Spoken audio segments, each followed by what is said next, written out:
Good morning students. आज हम संयुक्त राज्य अमेरिका के प्रतिनिधि सभा के अध्यक्ष का डिस्कस करेंगे। प्रतिनिधि सभा के अध्यक्ष को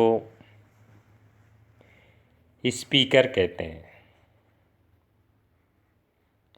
अर्थात speaker of the house of the representative.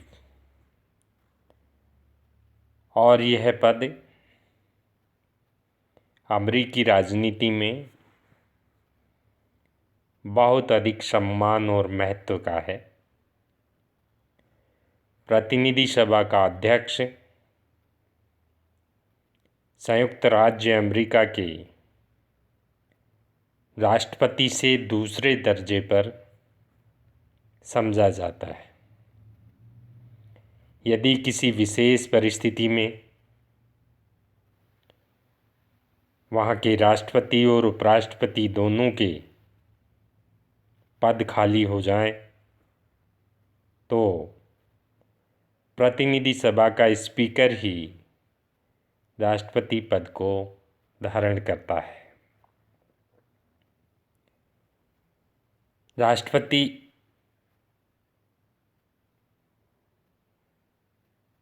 तो धारण करता है। अब हम देखते हैं वहाँ के स्पीकर का इलेक्शन किस प्रकार से होता है। अमेरिकी कॉन्स्टिट्यूशन के आर्टिकल 1 में कहा गया है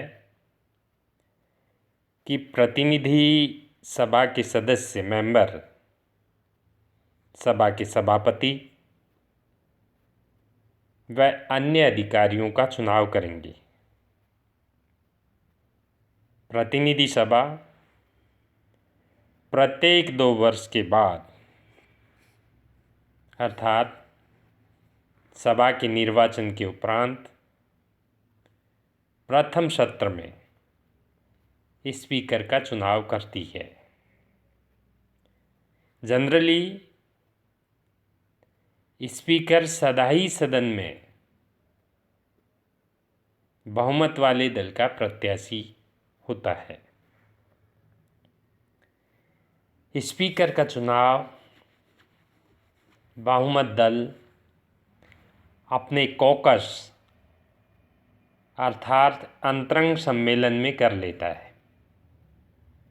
फिर भी सदन में उसके चुनाव की औपचारिक कानूनी प्रक्रियाएं पूरी कर ली जाती हैं।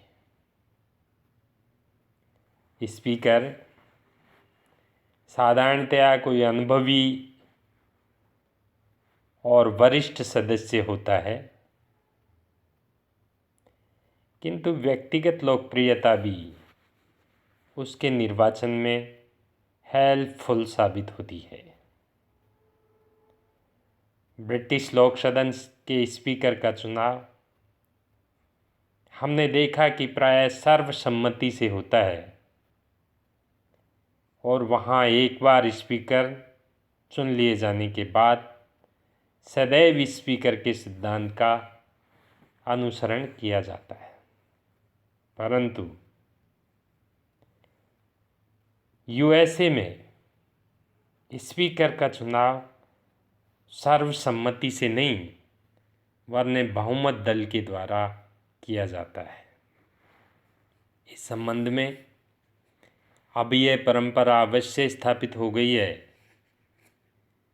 कि यदि प्रतिनिधि सभा में पुनः उसी दल का बहुमत हो जाए तो पहले जो अध्यक्ष था उसी को सभा का स्पीकर पुनः निर्वाचित कर लिया जाता है। यदि पहले का अल्पमत दल बहुमत में आ गया है तो उसके द्वारा अपने उम्मीदवार को स्पीकर निर्वाचित किया जाता है।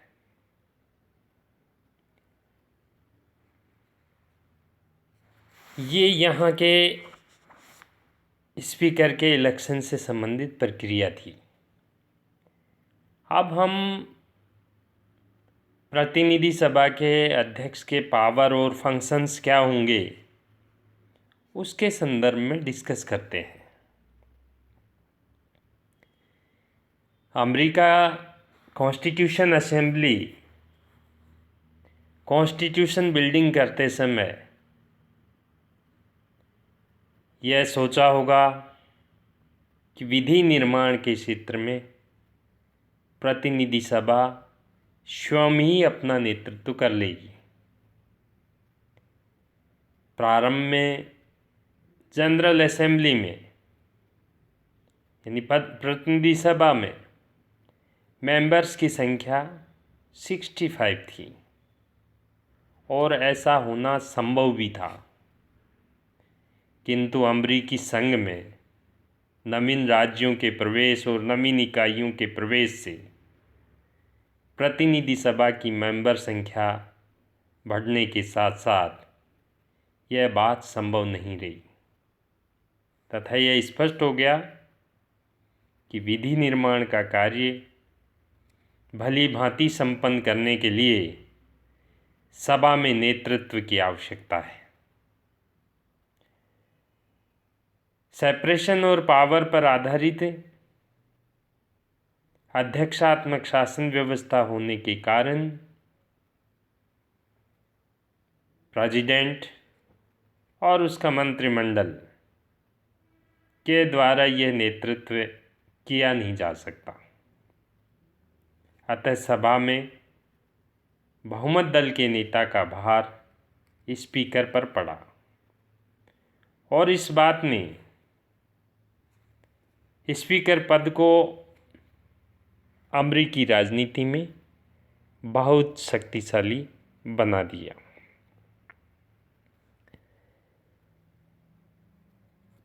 बीसवीं सदी के प्रारंभ में जोसेफ जी केनन के समय में तो स्पीकर पद की शक्तियाँ इतनी अधिक बढ़ गई कि स्पीकर पदाधिकारी को तानाशाह कहा जाने लगा।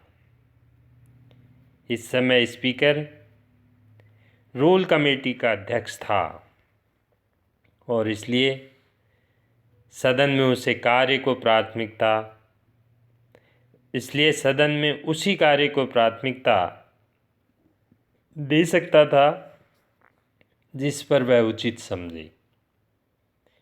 इसके अतिरिक्त वह स्थायी कमेटियों और प्रवर समितियों को नियुक्त करता था और इसके द्वारा इन शक्तियों का प्रयोग इस प्रकार से किया जाने लगा कि वह कानून निर्माण के क्षेत्र में अंतिम शक्ति बन गया।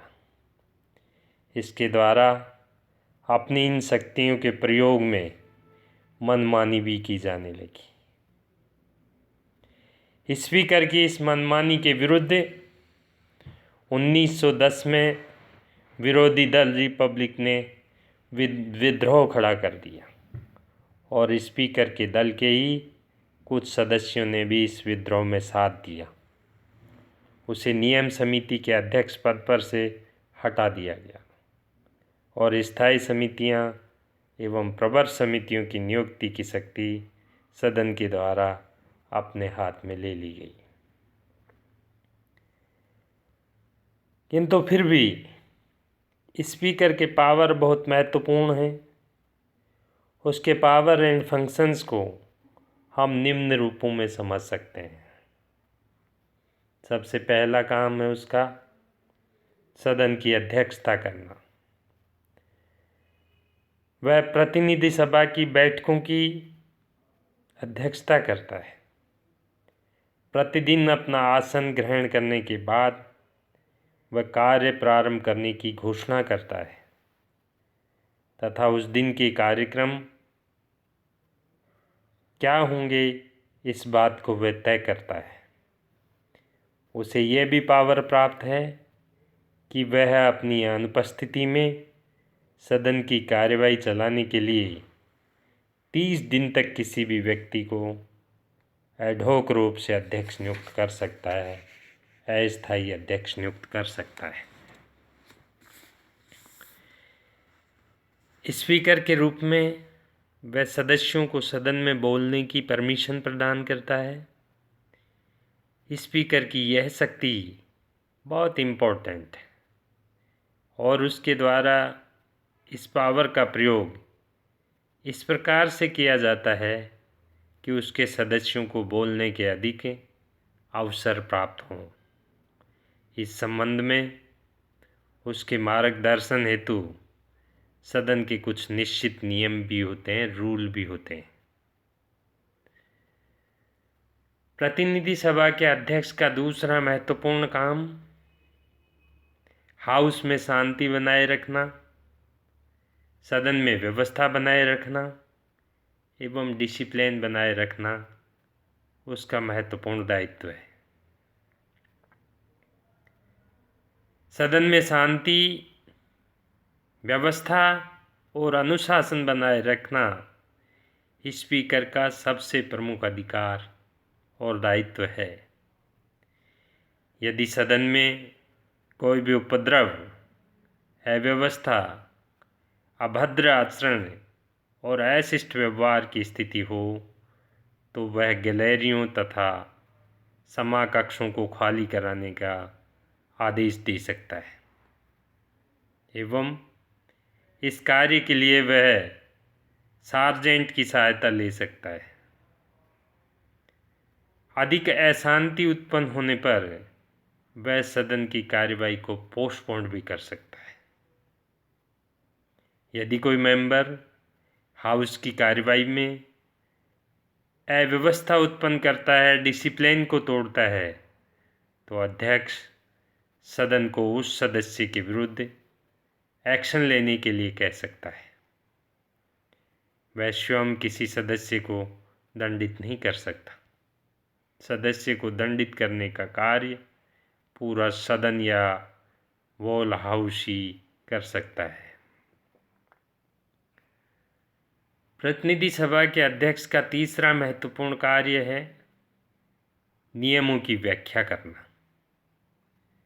अध्यक्ष सदन के नियमों की व्याख्या करना तथा उन्हें लागू करना और उसे अपना ये महत्वपूर्ण कार्य उन नियमों के अंतर्गत ही करना होता है जिन्हें नियम निर्माण समिति बनाती है। फोर्थ कार्य अध्यक्ष का दल के नेता के रूप में है। स्पीकर प्रतिनिधि सभा में अपने दल का नेता भी होता है। वह स्वयं दल के नेता के रूप में भाषण दे सकता है। जब सदन संपूर्ण सदन की समिति के रूप में एकत्रित होता है उस समय स्पीकर उसकी अध्यक्षता नहीं करता तथा वह वाद विवाद से अधिक सक्रिय रूप में भाग ले सकता है। इस प्रकार से पांचवा कार्य अध्यक्ष का यानी प्रतिनिधि सभा के अध्यक्ष का पांचवा महत्वपूर्ण कार्य है कास्टिंग वोट, अर्थात निर्णायक मत देने का अधिकार। जनरली उसे मत देने का अधिकार नहीं होता, लेकिन यदि हाउस में मत बराबर होने की स्थिति उत्पन्न हो जाए तो उसके द्वारा कास्टिंग मत यानी निर्णायक मत का प्रयोग किया जा सकता है। व्यवहार में वह अपने निर्णायक मत का प्रयोग सदैव अपने दल के हितों में करता है। इसके अलावा समितियों से संबंधित अधिकार भी उसको प्राप्त हैं। वह विविध स्थायी समितियों के पास विधेयकों को भेजता है। इसके अतिरिक्त दोनों सदनों के बीच मतभेद उत्पन्न होने की स्थिति में वह सम्मेलन समिति तथा अन्य विशेष समितियों की नियुक्ति करता है। और अंतिम रूप से उसको सातवां जो प्रमुख अधिकार प्राप्त है वह है परिणामों की घोषणा करना और उन पर हस्ताक्षर करना। प्रतिनिधि सभा का स्पीकर विधेयकों और प्रस्तावों पर बहस के पश्चात वह सदन में मतदान करवाता है, मतों की काउंटिंग करता है, उनके रिजल्ट की घोषणा करता है।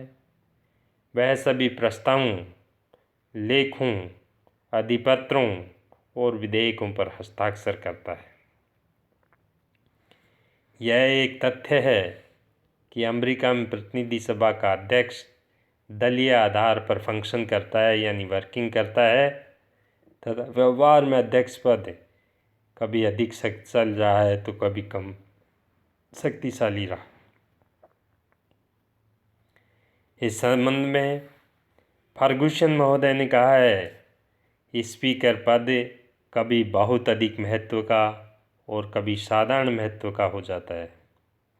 उसकी स्थिति पदधारी व्यक्ति के व्यक्तित्व और अपने दल यानी कांग्रेस तथा देश की परिस्थितियों पर निर्भर करती है।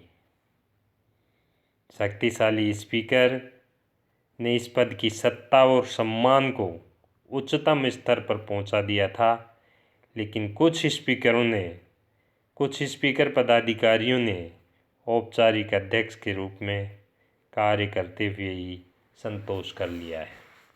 अर्थात कभी यह पद शक्तिशाली हो गया और कभी कम शक्तिशाली बन गया।